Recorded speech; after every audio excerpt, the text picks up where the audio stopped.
Good evening বন্ধুরা। এটা একটা শর্ট ভিডিও। এটা হচ্ছে ডিএফএল মল নয়ডায়। আমরা সেদিনকে গিয়েছিলাম বর্ডার 2 দেখতে। তখন আমরা এইটা এইসব দিয়ে একটু ডিনার করলাম, যেহেতু ফিরতে রাত্রির হয়েছে অনেক, সেই জন্য একটু ডিনার করলাম। দিল্লিতে তো এরকম ধরনেরই খাবার দাবার। আর আমার সবচেয়ে প্রিয় লেগেছে এই আলু ভাজাটা, খুব সুন্দর ডিজাইন করে আলু ভাজাটা তৈরি করেছিল।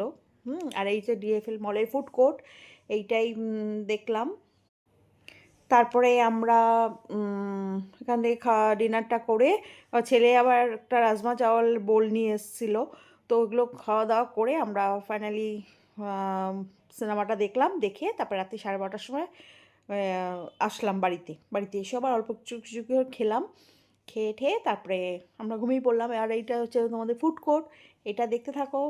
টাটা, কেমন লাগলো আমাকে জানিও প্লিজ। হ্যাঁ, এই হচ্ছে দিল্লি।